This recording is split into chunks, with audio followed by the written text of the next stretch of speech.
Hello, I'm here. So can you Hi. guys hear me? Yep. We can hear you. All right. So I just figured I'd bring us back to what you were talking about at the beginning of the show with radiometric dating and evidence. Yes. Is that cool? Yeah. So this will give people to talk about things to talk about when they make their groups. So with radiometric dating, I'm not quite sure why that's really any sort of proof against God. Presumably, when God created Adam and Eve, they had a garden to live in, correct? What? So with Say that again? radiometric dating, I'm not quite sure how radiometric dating is a problem for the theist. Well, Presumably, with Adam and Eve, when they were first created, they had a garden that was fully created. There were plants and whatnot. Is that not correct? Right. I think I Yeah. see where you're going with this now. Right. And so those plants, they were created less than 7 days before, but they seemed like they were several years old. So if the universe was created in such a way that from then everything would be built as if it had existed longer, that doesn't mean it actually existed. And there are theists who will argue that. They will say it doesn't matter how old the Earth appears to be because God could create the Earth with the appearance of age. So, for instance, when you see stars that are,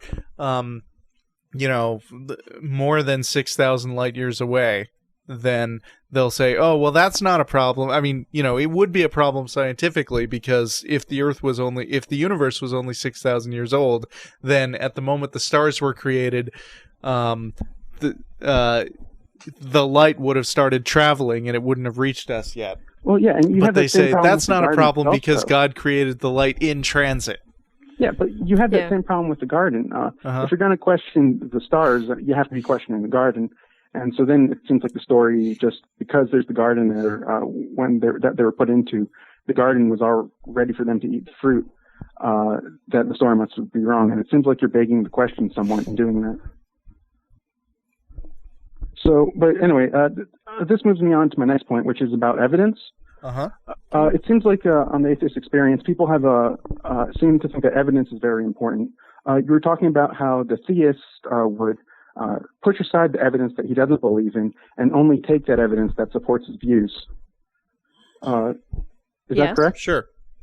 And so I'm just worried because it seems at the beginning of the century, there were a group of people, the Vienna Circle, that embraced a sort of theory of knowledge that was called verificationism, where things they would believe would only be things that were verifiable. And there was a lot of work in which people tried to, verify verificationism, and they ran into problems such as, Russell's paradox and the incompleteness theorem. Sure. And it worries me if we're going to say these people are ignoring evidence and saying that they have to take some things on faith. If we're going to have a verificationist viewpoint, that itself is taken on faith as well, isn't it? Well, I mean, one thing that pops to mind is a shirt that I really like that is a reproduction of an XKCD cartoon, which just says, "Science, it works, bitches." Part of the reason that science has become so widely accepted anyway is because following a scientific method has resulted in such a huge explosion of results. And, I think that you can demonstrate to a certain extent that even people who are religious apologists are now sort of forced, in order to be taken seriously, to act like they're taking on a scientific viewpoint, and basically say, the whole concept of scientific creationism rose up in the 60s, and it was because when they tried to push more, creationism gradually got driven out of schools because people in general already recognize that science has accomplished a lot and has a lot more credibility. Credibility only insofar as it's verifiable. Sure. Mm-hmm. But I mean, what you want to say is, how do you know? I guess your question is, how do you know that looking for evidence is the right way to obtain knowledge? The right way. Well, I'm more getting at the only way to obtain knowledge, or that, yeah. Well, I mean, I personally would never say that that only things that can be verified are true. I mean, that would be ridiculous. I mean, scientists would agree that there are lots and lots of things that are probably true that we have no idea about. So the most reasonable position to take at that point is a position of like withholding judgment, temporary skepticism, which is not the same as outright denial. Oh, right. And so why is that reasonable, though? That's a point that I'm not quite understanding. Why is it reasonable to not accept a claim without sufficient evidence? Yes. Why is it reasonable to only rely on these things? Because what's your alternative? Yeah. Well, for the theist, clearly, there's been a long tradition of believing in God. Right, certainly. I mean, you know, there's a long tradition of taking things on faith, like Jen talked about earlier. But I mean, with all the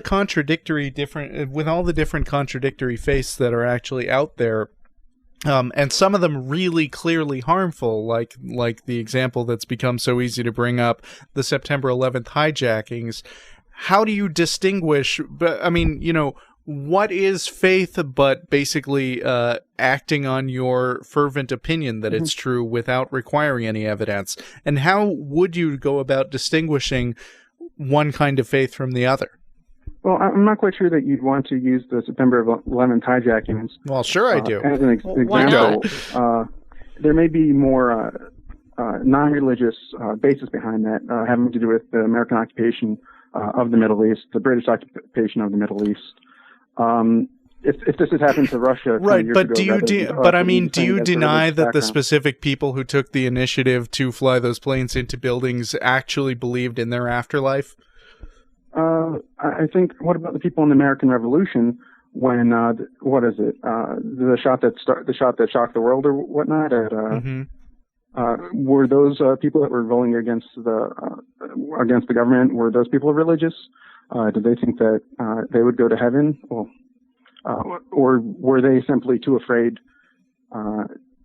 Well, I'm not quite sure, actually. Well, we have about 15 seconds. Yeah, I'm afraid we're running out of time, and we're sorry. So, yeah, I'd just be worried about saying that religion is what causes this, when it seems like there are plenty of times in the past. All right, well, thanks for calling. I'm sure we'll take up this topic another time. That's our show. The content of this video is produced by the Atheist Community of Austin, a nonprofit educational organization promoting positive atheism and the separation of church and state. If you enjoyed this content and are willing and able to provide a donation, please visit the website below.